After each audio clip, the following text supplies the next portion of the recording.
So I started piano when I was 4. I had a wonderful grandmother who believed in arts, and she thought that I should really focus on one of the arts. So either ballet or arts, visual arts, or piano, or so. She went through all the teachers and dance, they said I have no rhythm in the body, so no. And the visual art teacher said too young to start visual arts, so she said no. And then when I went to piano teacher, the teacher said, she should at least know numbers and then come back to me. So my grandmother made kimchi every week to the teacher and say, is it okay for her to start, as early as possible? So my grandmother is the one who introduced me to the piano, and also she had a very, very routine work since I was 4 years old. When I went to nursery, she would wake me up 6 o'clock in the morning, give me hot chocolate, and then made me practice. I don't know what I practiced for 2 hours, but 6:30 to 8:30, and I would always go to nursery, and then after that kindergarten and elementary school. So I had a very, very routine work, and my mother and my father were both very busy. So I grew up with a grandmother. She introduced me to many things, and I have fond memories of her. And then I met a teacher who practiced with me every vacation for 10 hours a day. In my first grade, I met this college a practicing teacher because my mother was too busy working. So she thought instead of having a babysitter, it would be better to have a college student who's very good. And she was a piano student, and she came to her hometown, which was my town, and she came 9 o'clock in the morning and left at 9 p.m. So basically, I played in front of the piano, and she would make a game at the piano. And she's, always, I was always I loved food, so she said, if you practiced from here to there, then we'll give you a candy, or we'll give you this, like wonderful Chinese noodle soup or something. So that was how I was introduced to piano, and so actually, she really taught me how to practice since I was 6, 7 years old. And so it was not a strange thing for somebody to practice 7, 8 hours because I was like used to being at the piano for that long. I don't think I ever practiced that much after getting to college, but that's when I acquired a lot of pianistical things when I was younger.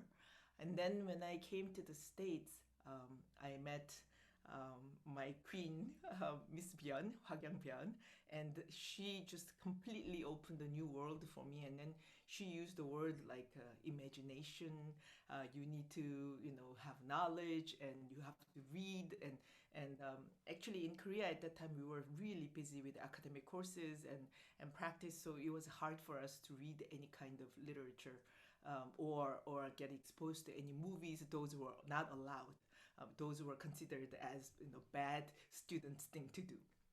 But she told me that black and white movies from 1930s and 40s.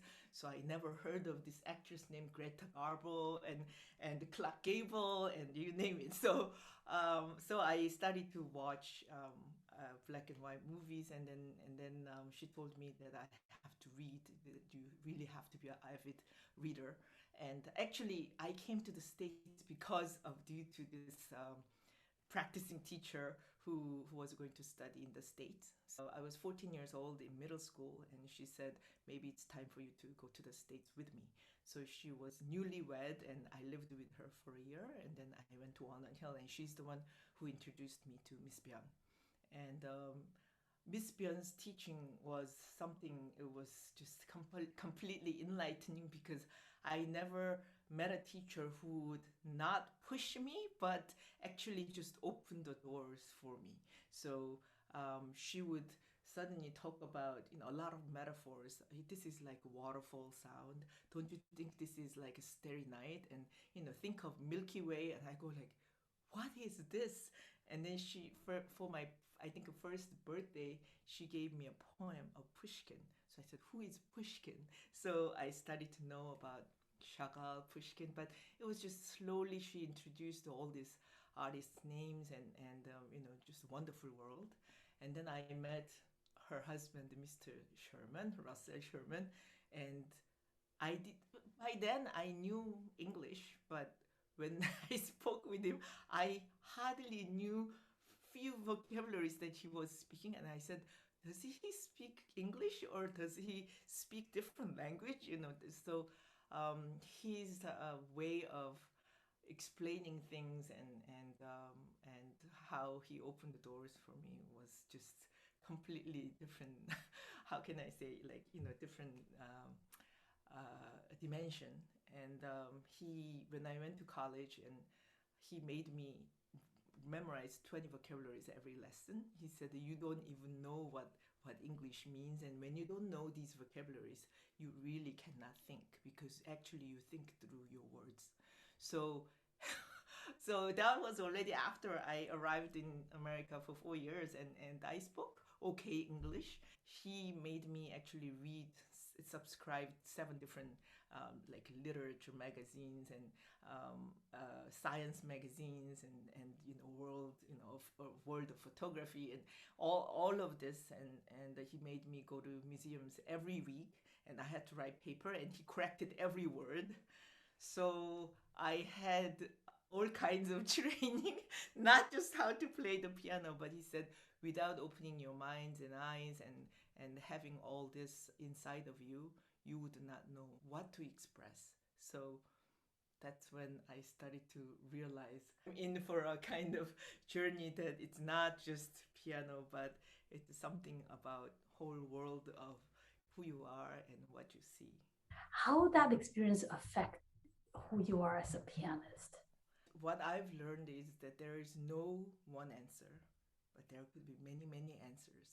And when I always asked, Mr. Sherman, is it, but last week you told me to do this. And then he would always say, dear, every day we get reborn, and we think differently every day. And if you think that you are playing exactly same way when you did a week before, you are a dead artist, and you are not going for anything else but just repeat of what you did, and then you are a robot. So um, at that time I just did not understand, and it just like drove me to nuts, because teachers should know and have one way and tell students exactly this is the way to do it. But it was so confusing. He told me to play left hand much more, and then the week after he goes like, your left hand is killing your right hand. And I said, told me to bring out my left hand, right? And he says that everything is for the balance and adjustment and what you want to express.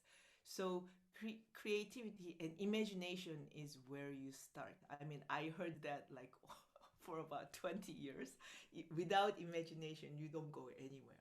And imagination, I think, actually directly goes into, of course, your dream and how you think, how you see things as well. We change every day. Hopefully we grow every day. We realize new things every day. So even our interpretation, of course, changes every day. But what we teach students when they are younger is how to open their imagination. I always ask students exactly what do they want to do. Number one, I think we have to understand the language first. So there is definitely something called the musical language, where two slurs, we can compare it to please, or in German bitte. And so the second note is never loud, but students think that they are playing da ram, but how it comes out is always da ra. But we don't realize it. Even sometimes artists don't realize it. How so? I think the most difficult thing is to hear with the objective ear what ourselves are doing. So sometimes I think the importance of teacher is becoming their ears and telling them what they are doing, and what they're doing is it really what they intend to do, or what comes out is not quite what they're intending to do. So number one, I think important thing is understanding musical language, which becomes their foundation. If you understand the language in a wrong way, then I think all the interpretation or all your thoughts will come out in a different way, or you are misunderstanding the language. It's exactly same thing as, for instance, somebody who does not speak Russian, and then we are given a text of Russian language and then trying to act in Russian. And then if I learn the language wrong, I will express it in a very, very strange way where it's like upsetting and, shouting. I might be kind of quiet and like say it in a very, mild way or tender way. And then when something has to be tender, something, I could say it in a vigorous way. So one has to know what it's expressing, I think. So that kind of musical language, I think, is a common language that which I think children need to listen to, and we can develop it not only through learning piano, but listening to many different kinds of music, different genre of symphonies, string quartets, especially singing. In the end, I think music does have to express kind of with the singing tone, and music follows human being's voice, and singing is the most easiest thing to understand because it has words and it has music, right? So something that I think maybe it's good to tell students what is it that they want to express through this music when they understand it, and then how will they put words into it sometimes when there is melody, so that actually they feel very close, or they can even put words into what they're playing, and that can be very close to what we want to say.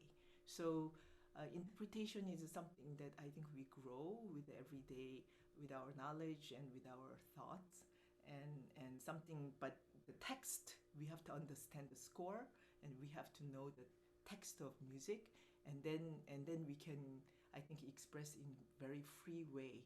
When you know the text, like actors, we will have Shakespeare text, but then depending on the actors, it would come out completely different. So that's how I understand interpretation. How does that influence your own teaching? Teaching is one of the most difficult things, actually, even more than performing on your own, because you do have to understand and somehow know the student, not only just on the surface way, but what kind of background they have, and subconsciousness, what they might have as a potential.